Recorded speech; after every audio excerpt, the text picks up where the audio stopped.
নমস্কার বন্ধুরা, welcome to SB sport zone. তো এই ভিডিওতে আমরা আলোচনা করব কেরালা ব্লাস্টার এফসিকে নিয়ে, বেঙ্গালুরু এফসিকে নিয়ে এবং চেন্নাই এফসিকে নিয়ে। তো এই ক্লাবগুলো সামনের মরশুমের জন্য তারা কয়েকটা প্লেয়ারকে টার্গেট করেছে। তো তারা কয়েকটা প্লেয়ারের সঙ্গে কথাবার্তা চালাচ্ছে। তো সেই সব নিয়েই তোমাদের সঙ্গে আমরা এই ভিডিওতে আলোচনা করব। তো চলো বেশি দেরি না করে ভিডিওটা শুরু করা যাক।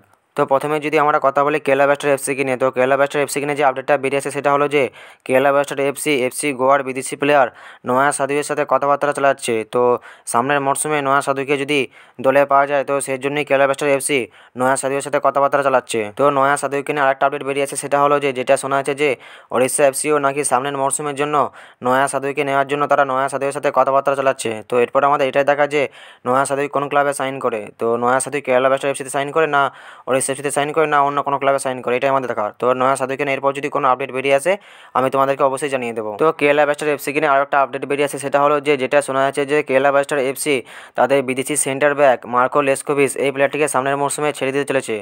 তো কেরালা ব্লাস্টার এফসিকে নিয়ে এই আপডেটটাও ছিল, তোমাদেরকে জানিয়ে দিলাম। তো এরপর আমরা কথা বলবো চেন্নাই এফসিকে নিয়ে। তো চেন্নাই এফসিকে নিয়ে ট্রান্সফার মার্কেটে অনেক আপডেট বেরিয়ে আসছে। তো আমি তোমাদেরকে আগে যে ভিডিওটা দিয়েছিলাম, তো আগের ভিডিও আমি তোমাদেরকে জানিয়েছিলাম যে চেন্নাই এফসি এই প্লেয়ারগুলোকে টার্গেট করেছে সামনের মরশুমের জন্য। তো আমি তোমাদেরকে একটা আপডেট জানিয়েছিলাম যে চেন্নাই এফসি ইস্ট বেঙ্গলের প্লেয়ার মান্দারাও দেশাইকে নেওয়ার জন্য তার সঙ্গে কথাবার্তা চালাচ্ছে। তো আমি যখন আপডেটটা তোমাদেরকে জানাই, তো মান্দারাও দেশাইয়ের যখন আপডেটটা বলি, তো সেই আপডেটটা বলার সময় তো মান্দারাওয়ের দেশাইয়ের জায়গায় সেখানে আমি এফসি গোয়ার প্লেয়ার ব্র্যান্ডেনের ছবিটা দিয়ে দিই। তো সেজন্য আমি তোমাদের কাছে ক্ষমা প্রার্থী। তো মান্দারাওয়ের দেশাইয়ের জায়গায় আমি ব্র্যান্ডেনের ছবিটা দিয়ে দিয়েছিলাম।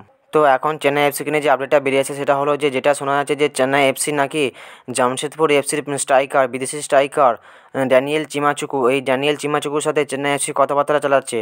তো সামনের মরশুমে যদি ড্যানিয়েল চিমাচুকুকে তাদের দলে পাওয়া যায় তো সেই জন্যই চেন্নাই এফসি তার সঙ্গে কথাবার্তা চালাচ্ছে। তো চেন্নাই এফসিকে নিয়ে এই আপডেটটা ছিল আজকে। তো চেন্নাই এফসি সামনের মরশুমের জন্য এখন থেকে যে হিসেবে ট্রান্সফার মার্কেট অ্যাক্টিভ রয়েছে, তো দেখে বোঝা যাচ্ছে যে সামনের মরশুমে চেন্নাই এফসি বেশ ভালোই দল তৈরি করতে চলেছে। তো চেন্নাই এফসিকে নিয়ে যদি এরপর কোনো আপডেট বেরিয়ে আসে আমি তোমাদেরকে অবশ্যই জানিয়ে দেবো। তো এরপর আমরা কথা হলো বেঙ্গালুরু এফসিকে নিয়ে। তো বেঙ্গালুরু এফসিকে নিয়ে যে আপডেটটা বেরিয়ে আসে সেটা হলো যে যেটা শোনা যাচ্ছে যে বেঙ্গালুরু এফসি মোহনবাগানের একজন ইন্ডিয়ান প্লেয়ারের সঙ্গে কথাবার্তা চালাচ্ছে। তো প্লেয়ারটির নাম হলো হামদে।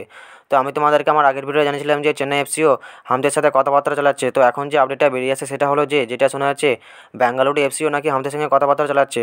তো এই ছিল আজকের ভিডিও। তো আজকে এই কটাই আপলোড ছিল, তোমাদেরকে জানিয়ে দিলাম। তো ভিডিওটা যদি ভালো লাগে ভিডিওটা লাইক শেয়ার কমেন্ট অবশ্যই করে দিও। তো আমাদের চ্যানেলটা প্রথমবার এলে চ্যানেলটা অবশ্যই সাবস্ক্রাইব করে দিও। তো দেখা হচ্ছে নেক্সট কোনো ভিডিওয়।